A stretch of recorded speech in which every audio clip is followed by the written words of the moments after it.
221B Baker Street. Vous entendez? 221B Baker Street.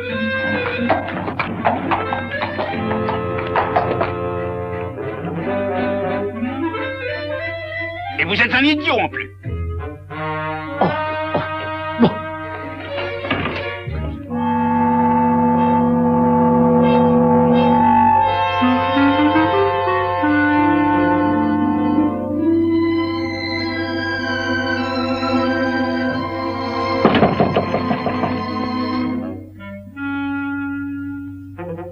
Vous entendez ça? Sans aucune difficulté. Qu'est-ce que c'est? Si j'en crois mes déductions, j'irai jusqu'à dire que quelqu'un est à la porte.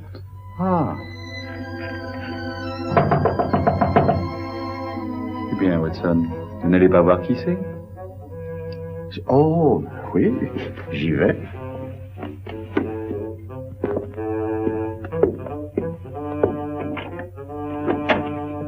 Comment allez-vous? Écartez-vous de mon chemin, imbécile. Ah, vous êtes là. Observation des plus précises. Vous moquez pas de moi, sinon je vous casse cette canne sur la tête. Je vous demande pardon. Savez-vous à qui vous parlez? Bien sûr que je le sais. Un idiot, un crétin, un menteur, voilà à qui je parle. Voudriez-vous accepter une tasse de thé? Ah, je me moque de votre thé. Ce que je veux, ce sont mes 100 livres. Monsieur, écoutez, la plaisanterie a assez duré. Qui êtes-vous? Oui, vous auriez pu vous présenter. Ça dépasse tout. Monsieur Holmes, vous ne vous en tirerez pas comme ça. Vous connaissez mon nom, monsieur. J'aimerais bien connaître également le vôtre. Vous oseriez prétendre ne pas savoir qui je suis? Non seulement je ne vous connais pas, monsieur, mais je préfère qu'il en soit ainsi. Moi aussi. Mais c'est impossible, ou vous vous moquez de moi. Monsieur Sherlock Holmes n'a pas l'habitude de se moquer des gens déjà atteints par la vieillesse. Allons, cessons ce jeu ridicule. Je vous ai parlé ici même dans cette pièce il y a une semaine. Oh, c'est vrai? Et de quoi avons-nous parlé? Vous savez très bien de quoi nous avons parlé. Nous avons parlé de diverses tentatives de vol opérées chez moi. Je vous ai demandé de me conseiller un endroit où je pourrais mettre à l'abri mes bijoux de famille et autres objets de valeur. Oh, et quel conseil vous ai-je donné? Vous ne vous rappelez pas? Vous avez dit que jamais les voleurs ne cherchent les bijoux dans les endroits faciles à repérer. Ils savent qu'ils les trouveront dans les endroits difficiles à repérer. Qu'en conséquence, je devrais mettre mes objets de valeur dans un endroit très apparent qui, du fait, deviendrait non apparent. Et c'est une bêtise de ce genre-là. De toute façon, j'ai cru en votre conseil et je vous ai remis 100 livres en échange. Tiens. Et je crois comprendre que mon conseil ne fut pas très efficace. Efficace? Mon cher monsieur, pas plus tard qu'il y a 1 heure, mon vase de cristal a été vidé de son contenu, complètement vidé de son contenu. Un vase de cristal? Croyez à mon entière sympathie, monsieur... monsieur... Sir Arthur Treadley. Oh, mais Sir Arthur, je pense que la perte de vos bijoux de famille ne représente qu'un seul des crimes commis dans cette affaire. Que voulez-vous dire? Le premier crime commis fut une très habile personnification de votre serviteur, car à l'époque où, d'après vous, monsieur, nous avions cet entretien plutôt inhabituel, j'étais à Brighton avec le docteur Watson. Oui, quelques jours de détente qui ont duré toute la semaine. Ah, c'était merveilleux. En êtes-vous certain? Absolument, monsieur. Alors j'ai eu affaire à... Un imposteur. Mais il était exactement votre portrait. Ah, c'est intéressant, hein, Watson? Et moi, comment étais-je? Vous étiez à Brighton. Oh, nous y étions. Mais ça dépasse l'imagination. Je suis d'accord là-dessus. Je n'apprécie guère la pensée qu'un étranger a porté mes pantoufles et fumé ma pipe. Sans parler du fait qu'il s'est servi de votre nom pour satisfaire ses appétits criminels. Eh bien, je crois que je ne peux plus rien vous reprocher, mais on devrait pouvoir faire quelque chose. Eh, quelque chose sera fait, monsieur. Cet imposteur doit être mis hors d'état de nuire. Pourquoi ne pas en parler à la police? Oh, faites confiance à Sherlock Holmes. Ce Sherlock Holmes. Bon, voici ma carte, monsieur. Prévenez-moi dès que vous aurez découvert cette fripouille. J'aimerais beaucoup que nous nous retrouvions face à face. C'est également mon vœu. Bonne journée, messieurs.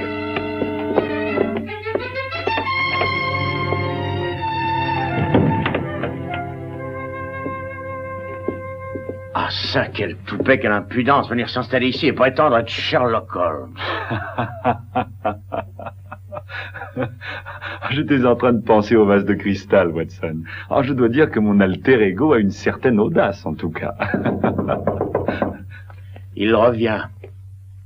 Non, je ne le crois pas, Watson.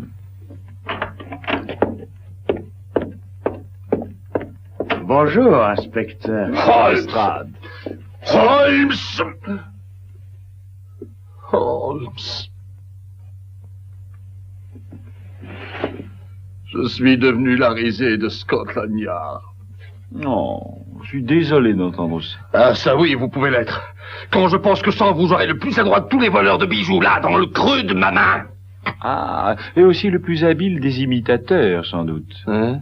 Je suis sûr que vous êtes sous l'impression que je vous ai rendu visite la semaine dernière pour vous offrir ce que nous appellerons quelques conseils. Mais évidemment que je suis sous cette impression. Hein? Qu'entendez-vous par impression? Bien, je m'excuse de vous ôter une illusion, Lestrade, mais hélas, le docteur Watson et moi n'étions pas à Londres la semaine dernière. Un gentleman ayant une extraordinaire ressemblance avec moi-même vous a dupé. Je n'en crois pas un mot. Vous refusez seulement d'admettre une erreur de jugement. Oh non, Holmes. Je n'accepterai pas ce genre d'excuses. Nous étions à Brighton. Nous pouvons le prouver. C'est ridicule. Vous êtes venu à mon bureau et vous m'avez conseillé de déplacer mes hommes qui surveillaient la bijouterie Carlton et les envoyer surveiller la bijouterie Hamilberg. Oui, et naturellement, c'est celle de Carlton qui a été cambriolée. Jusqu'au dernier bijou. Holmes, je n'ose plus regarder mes hommes. Ah, je comprends. Mon cher ami, ce que je vous conseille, c'est de retourner voir vos hommes et de leur déclarer que c'est délibérément que vous avez livré la bijouterie Carlton aux voleurs, que ça fait partie d'un plan très compliqué, et ne leur dites rien de plus. Vous croyez que ça peut marcher, Holmes? Ma parole d'honneur.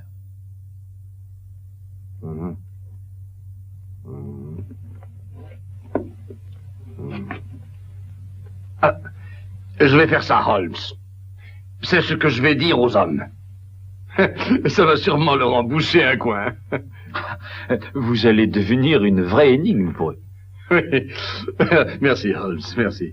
Ah, pendant que j'y pense, ça n'est pas sérieux, cette histoire d'imposteur entre nous. Très sérieux. Je ridicule.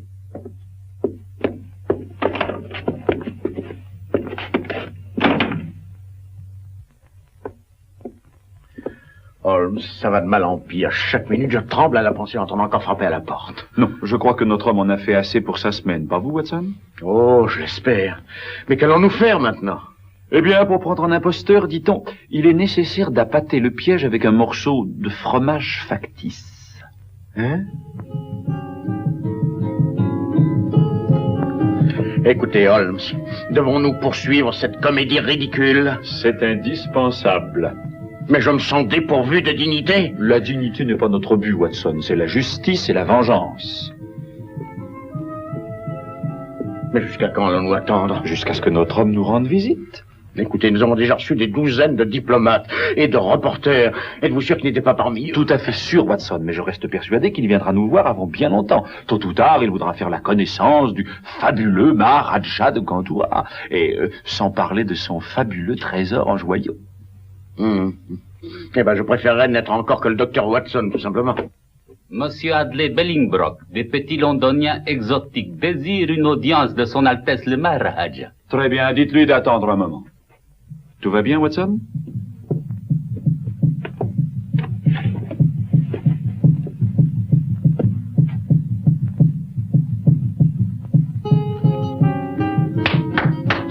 Faites entrer, Monsieur Bellingbroke.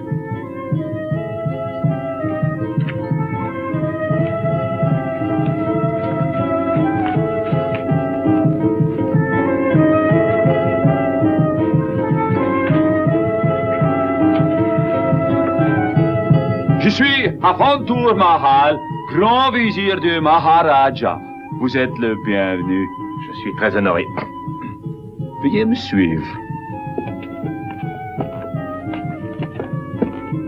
Le Maharaja de Gandoura, Monsieur Bellingbroke.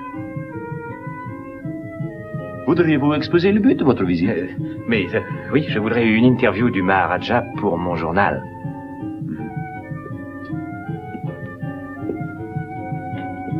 Credo di essere hombre voglio govaril. Ia Araicha.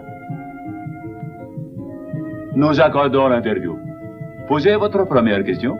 Eh bien, en réalité, je voudrais savoir ce que, à Londres, nous appelons un tête-à-tête.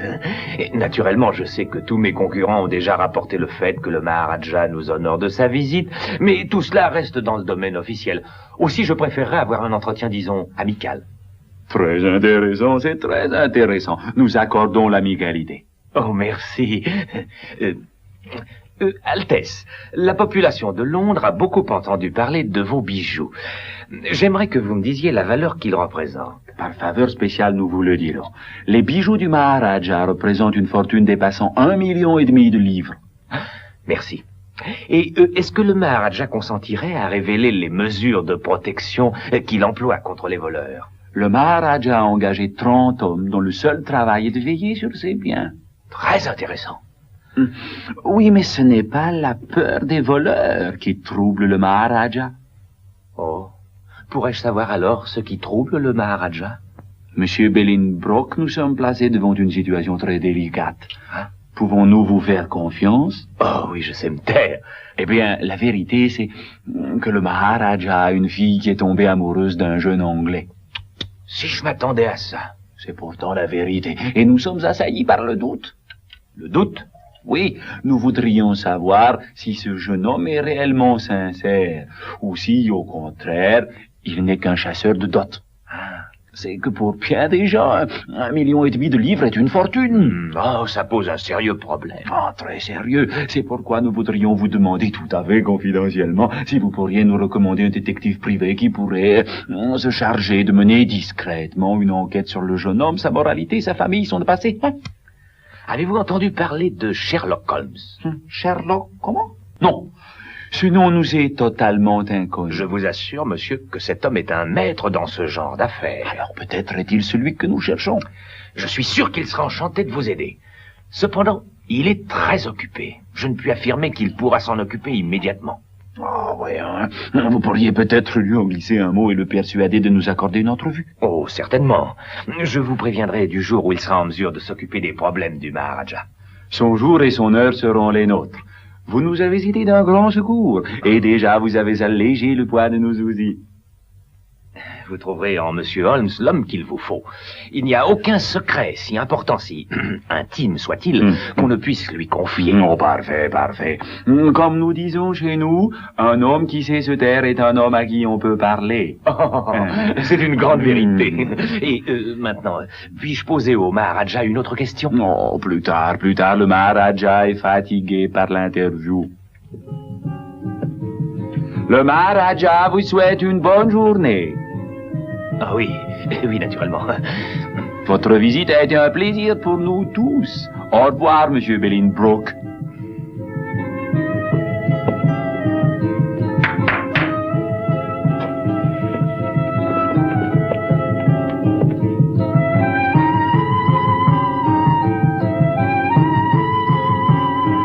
Puis-je parler maintenant? Certainement, Watson. Bon, qu'avez-vous à dire? Hein? Oh, rien, non, rien.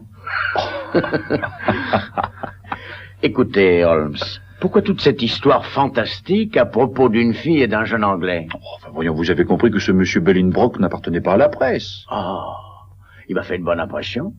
Ah oui. Voyez-vous, il n'y avait en lui aucune des marques du vrai journaliste. Le fond de ses pantalons n'était pas lustré comme l'est celui d'un homme souvent assis sur une chaise. Son veston n'avait pas les coudes usés par l'appui répété sur un bureau. Et il portait des lorgnons faits d'un simple morceau de verre neutre. Verre neutre? Grand Dieu, comment avez-vous vu ça? Monsieur Bolingbroke est myope. Et pourtant, il était évident à la façon dont il prenait ses notes que ces lorgnons ne lui servaient à rien. Oh, je vois. Oh, en admettant alors que Bolingbroke n'est pas Bolingbroke, qui est-il? Il vous ressemble pas, en tout cas. Oui, c'est vrai, Watson. Et nous en serons plus longs sur notre mystérieux ami quand il aura réglé cette entrevue pour moi avec Sherlock Holmes. Oui, je crois savoir qu'il habite au 221B Baker Street. Un charmant garçon, d'après ce qu'on dit de lui.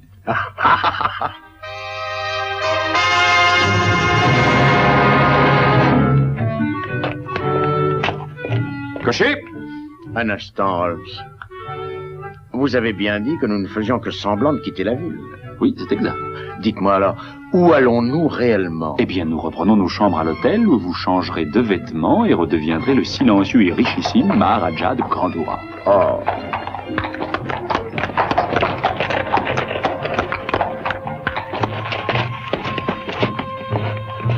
À la gare de Charing Cross, mon brave, et au trot, je ne veux pas manquer mon train.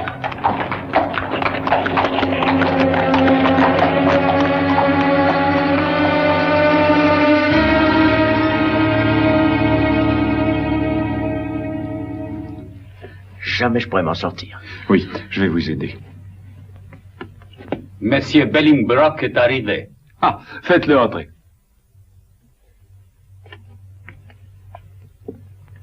Maharaja. Oh. Ah, Monsieur Bellingbrock, nous vous accueillons dans la paix et dans l'espoir.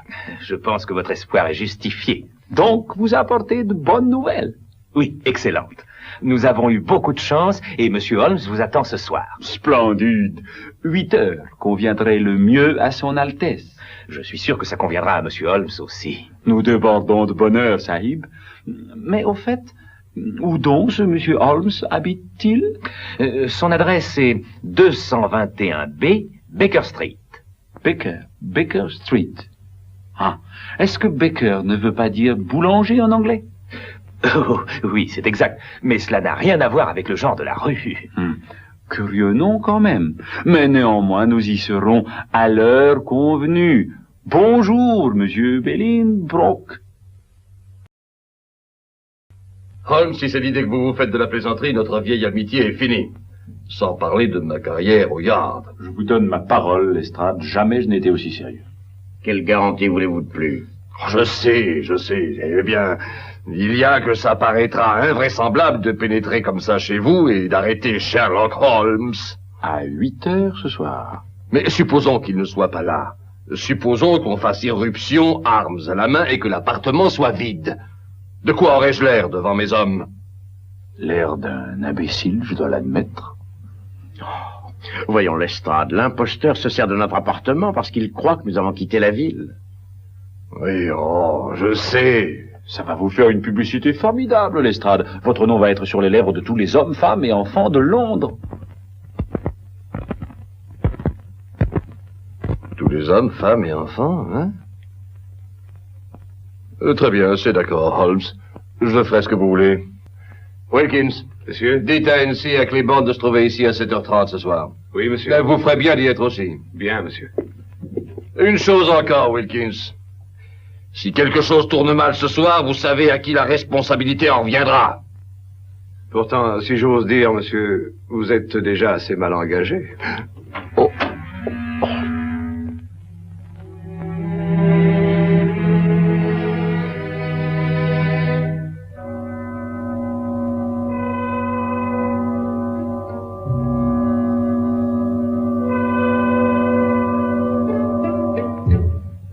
Il va être nécessaire de surprendre notre hôte indésirable. Évidemment. Je suggère donc que nous entrions un par un dans le hall de la maison. Watson, rasez les murs et puis entrez le premier. Bien. Ensuite Lestrade, puis Wilkins et enfin moi-même. Que deviennent Claiborne et NC? Ainsi, vous allez tourner le coin, vous vous posterez derrière la maison et tâchez d'ouvrir l'œil. Vous, Claiborne, vous resterez ici à surveiller la façade de la maison. Alors vous avez tous compris. Oui. Alors disparaissons. Très bien.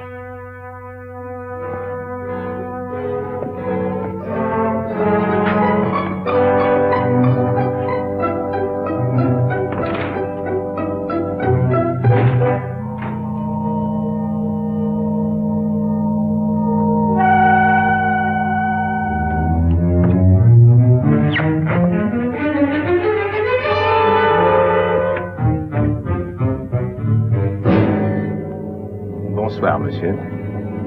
Excellent. J'avoue que la ressemblance est tout à fait remarquable. Elle est remarquable. Mais j'aurais dû me douter que je ne réussirais pas à vous tromper, monsieur Holmes. Mon erreur. Je crois préférable que vous me suiviez sans esclandre. Je n'ai pas autre chose à faire, je crois. Vous êtes trop nombreux pour moi.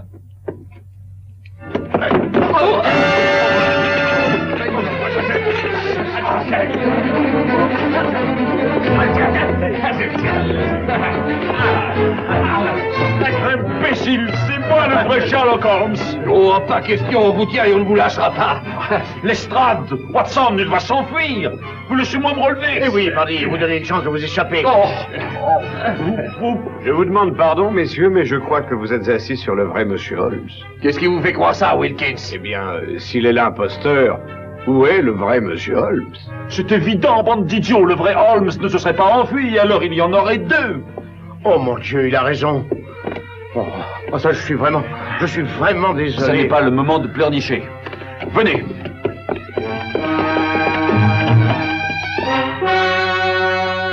Monsieur Holmes, que se passe-t-il? Avez-vous vu l'imposteur? Il s'est échappé. Fouillez toute la rue, dépêchez-vous.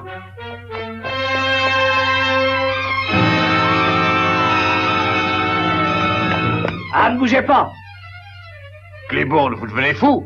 Mais Monsieur Holmes vient de me dire que l'imposteur... Oh, mon Dieu. Où l'avez-vous vu, Claiborne? J'étais à mon poste. Je sais pas quelle direction il a prise. Il n'a pas pu aller loin. Qu'est-ce que c'est que ça, Watson? Oh, du mastic. Monsieur Holmes, Alfred? comment avez-vous pu revenir ici aussi vite? Alfred, où étais-je quand tu m'as vu tout à l'heure? En bas de la rue, presque au bout. Dans quelle direction est-ce que j'allais? Oh, vous ne le savez pas, monsieur? Mais non, c'est pourquoi je te le demande, dis-le-moi vite. On aurait dit que vous alliez vers le Lion Rouge. Merci, Alfred, tu as été très utile. J'ai dit salut, mais vous avez fait comme si vous me connaissiez pas.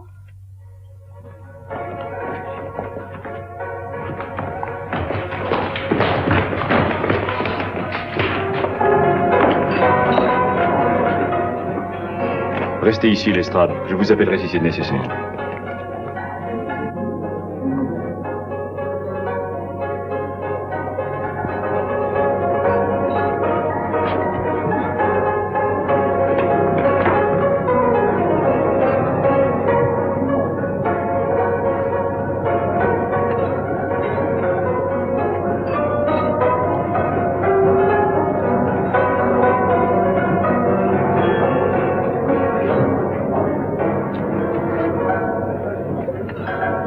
Nous nous retrouvons, Monsieur Bellenbrock. Je vous demande pardon.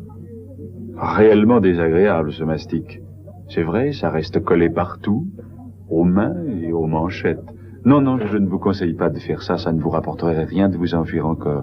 Il ne peut pas y avoir de confusion possible entre nous cette fois.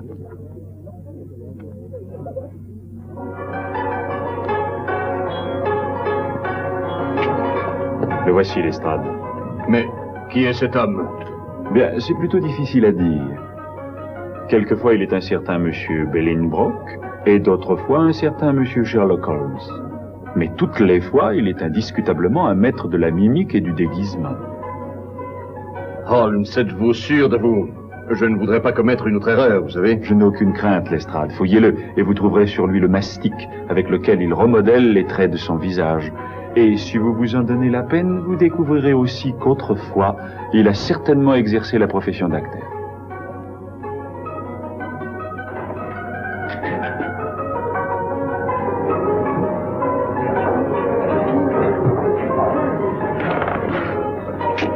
Allons, vous êtes fait. Ne bougez pas, hein. Harry, tenez, laisse tomber ces imbéciles. Tu arrives juste à temps, Charlie. Bon, donne-moi le revolver. Merci. Et maintenant, veuillez vous asseoir en face de votre complice. Hein? Pas Tony Simmons? Non, je suis Sherlock Holmes. Et celui-ci, sous un autre déguisement, est Tony Simmons. Et voici l'inspecteur Lestrade de Scotland Yard, le docteur Watson, le sergent Wilkins et l'agent Claiborne. Maintenant, êtes-vous satisfait? Oh. Wilkins, soutenez-moi. Ma pauvre tête va éclater.